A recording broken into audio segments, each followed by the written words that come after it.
Thor Total War is here and we're doing Kislev tier list. So the first unit, Kislevite Warriors, I absolutely see no use for them in this roster, so don't recruit them, they are useless. Then we do have Kossars, they are quite alright unit, they are hybrid infantry, so they are both kind of decent in melee and kind of decent at shooting. Then we have Kossars with Spears, which is a unit that will absolutely carry your campaigns because Kislev is facing quite a lot of large entities quite early on. So having those spears will absolutely allow you to deal with those large entities. And obviously having 20 units of hybrid infantry is gonna be way better than having 10 units of infantry that is also a hybrid and having the spearmen that are not really fulfilling the role, especially considering the fact that those two units both cost exactly the same. So it's way better to just stack the Kossars with spears. Then we do have armored Kossars, and they are not my favorite unit because they cost more than the spearmen with bow, and they do suffer with line of sight issues. Their armor is not that great because it's only 80 armor, and they are tier 2 unit that cost quite a bit. Their range is terrible because it's only 90, and in the most circumstances they will only shoot once before the enemy engages them, if they will shoot at all because of the loss of sight. And their great weapon variant is absolutely the same. Terrible. I wouldn't recommend getting them. And their Regiment of Renown is only slightly better because we don't have to wait to recruit them, and we can recruit them in emergency situation to boost our army to defend some key point location.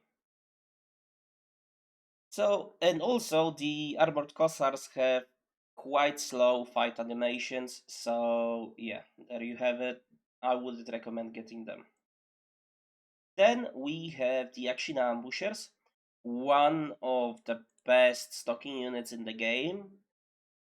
They are better than most because on top of stocking, they also have stealthy trait, and stealthy trait provides them with a buff towards the stock, at which it's super hard to discover them, and it's also super easy for them to get back into that stocking stance.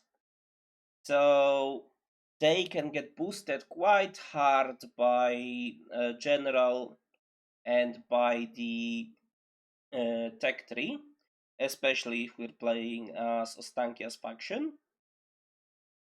And yeah, there is no excuse of not getting Akshina Ambushers. They are from tier 2 building, they are amazing, and they will carry your campaign, and they will punch way above their weight, and uh, their Regiment of Renown is also super good. It will help you in the early turns because you only need to get to level 8 to recruit them, and from the get-go they will have quite good stats. You can send them to eliminate high priority targets behind the enemy lines. I just love using them. Then we do have Tsar Guard, and they are decent, really decent melee infantry, quite good stats. They will hold the line, they will dish out the damage to what they have to dish out the damage. And yes, Tsar Guard only comes at tier 3 barracks, but they need special barracks. So I would advise getting them, just not prioritizing getting them. After that, we do have Ice Guard, which is absolutely doomstackable, amazing, and they are a Sisters of Avalorn, but for Kislev. So they do come from their special building on tier 4. However, they can get absolutely insane upkeep reduction for Kislev, because Tzarina Katarin army, they can go to around 40% upkeep reduction, and in regular army they can go to about 25% upkeep cost reduction. But then we also do have special traits for the Frost Maidens, which could further down decrease the upkeep cost of the Ice Guard if we stacked enough of them. So yeah, in general, super satisfying unit to use if we got to the stage at which we can recruit them. Then we do have Streltsi, and Streltsi are super good. They are a hybrid infantry. They have decent melee stats, they do have really good missile stats. They will absolutely shred the enemy units. They also sometimes suffer from loss of sight, but in general they will punch above their weight as well. Then we do have Kossovite Dervishes, and they are decent unit. They do have charge bonus of 40, and this charge bonus can actually get to some insane amounts, like 70-ish later in the campaign, which is super good for a tier 1 cavalry.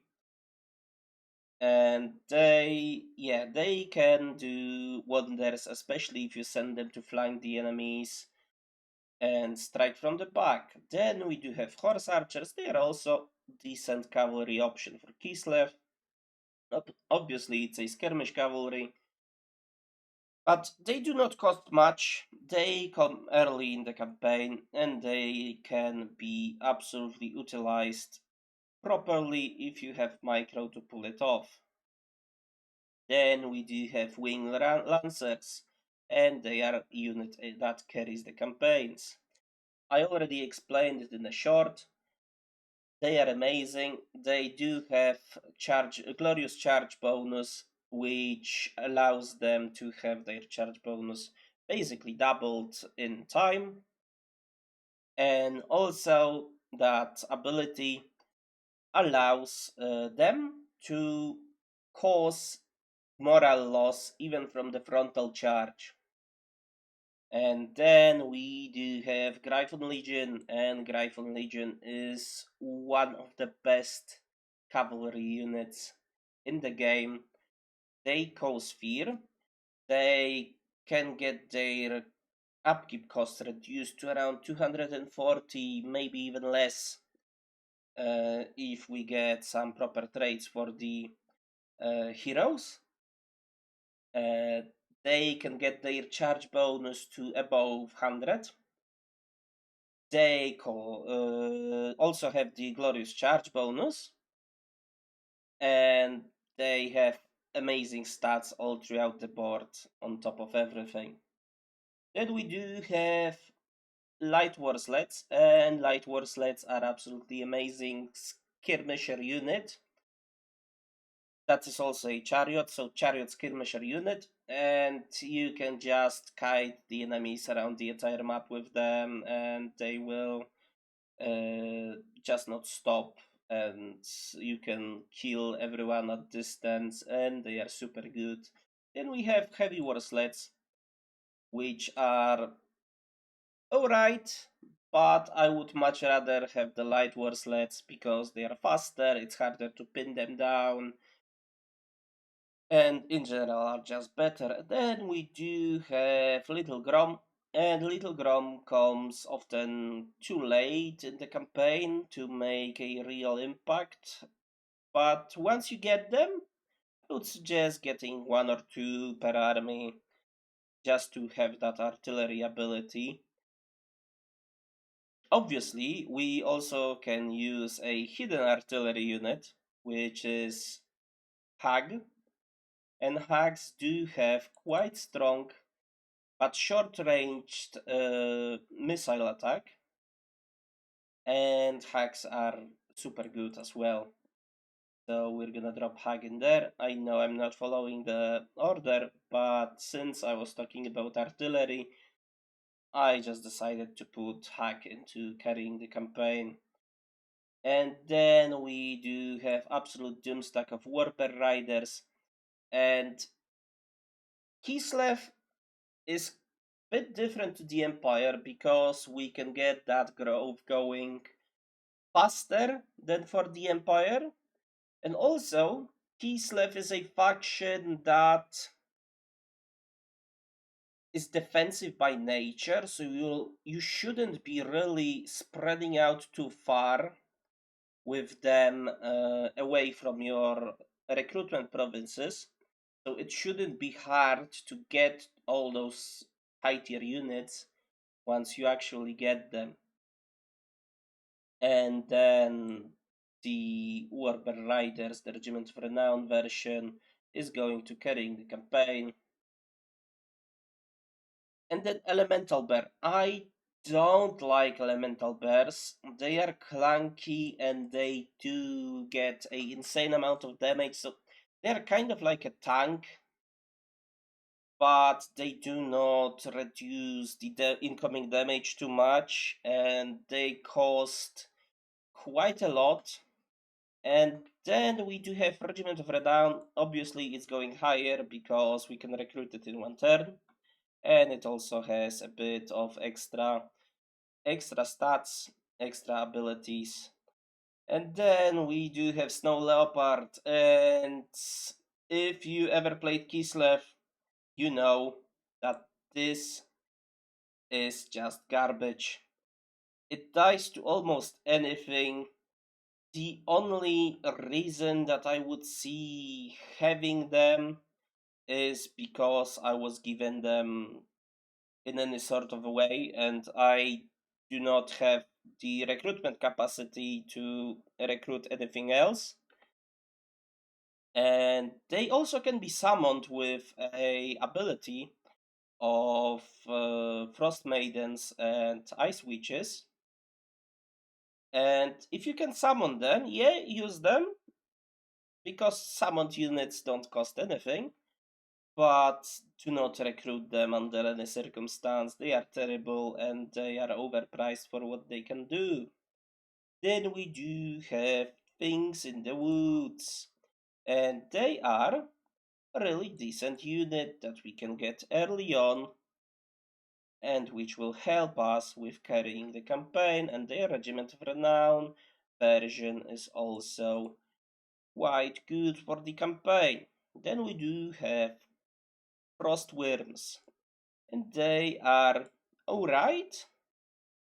So I do enjoy using them along with Akshina Ambusher stack for them to blob up the enemy units on top of them, and then Akshinas can just pick off whatever is attacking the Frost Wyrms. However, by themselves or in any sort of situation, they will underperform quite a bit. And then we do have Elemental Beast, and they are super powerful, but we are getting them so late that they don't really have much impact on the campaign unless we're playing Ostankya. If we're playing Ostankya, we are getting one by default in her starting army, and they are super strong. They do have cool abilities and they will absolutely shred enemy lines, but they are tier 5 recruitment, so they will come quite late. So I wouldn't say they are carrying the campaign, and they are not exactly goated because they are also a huge target, but they are super strong addition to the roster, and I would quite often find myself running Akshina ambushers. So after I ran out of the Frost Wyrms because they died, I would actually replace them with the Beast Elementals. And then we do have the Bear units, and they are alright. They are not super strong, and they can only be recruited by Mother Ostankya. So yeah, they do have decent stats, they will perform their job, but not much more. Then we do have bats, and it's weird to put them in here, because in most cases bats wouldn't be making it past B tier, but they are actually really decent in Ostankya's army, and in Ostankya's faction, and also the spider hatchlings and the giant spiders are a super good unit for Ostankya to get, mostly because the tech tree is boosting them quite well. Then we do have heroes, legendary heroes and legendary lords. So Ulrika Magdowa, she's amazing. She is a vampire spellcaster that is also a hybrid. So she has a bow. She is quite decent at melee. She will regenerate at melee. She has access to the Lore of Shadows. So overall, she is really decent character. Then we do have the Golden Knight, and the Golden Knight is quite alright. He boosts the Tsar Guard and not Iron, Ice Guard is being boosted by the Golden Knight quite a bit. So he is super good addition to Katarin's army.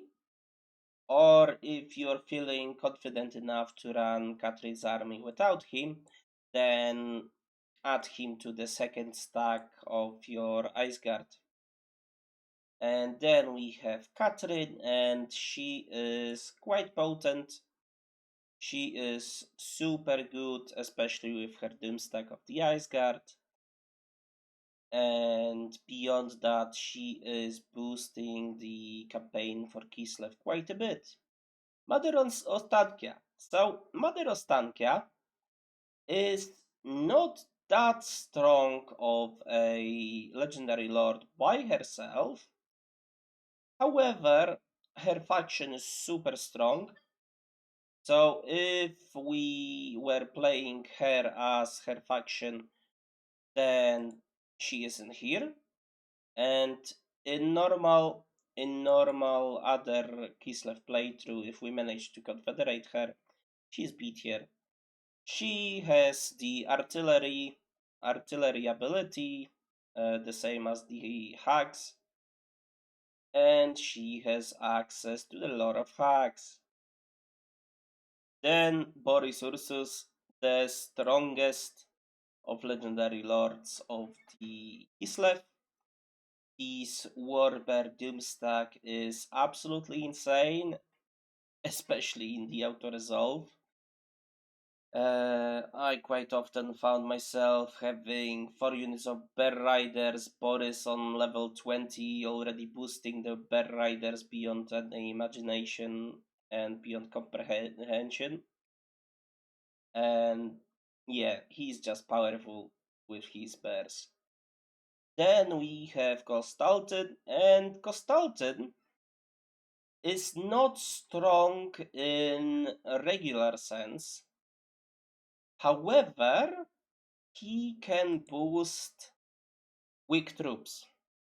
So if we pair Kostaltyn with the Kossars with spears, we will get quite good results.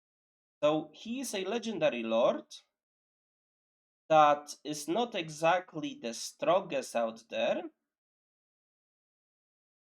but we can send him with an army that is cost efficient and expect him to deliver quite good results, or we can make a Doomstacks of Patriarchs for him.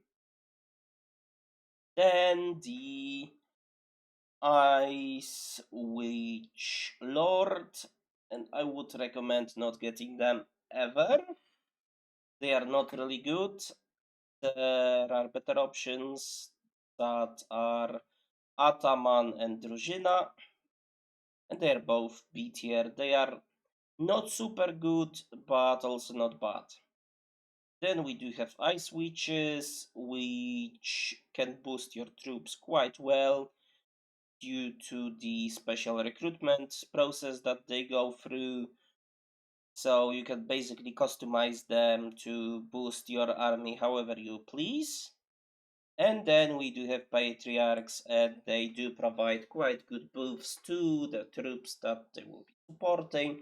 They can either heal them or give them extra melee attack or extra charge bonus. And then we do have factions. And obviously, Ostankya's faction is the strongest because she also has extra technology, as well as she has access to the cauldron, at which she can make boosts for the units or the campaign.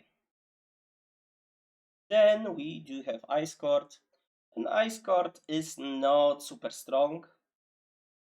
Boris's faction is also not super strong, and this is something that I didn't expect that I will put it here, but the Great Orthodoxy has a really good faction bonus, which provides weak troops with better stats, so you can be more cost efficient, and you can allow yourself for a bit more mistakes while playing them.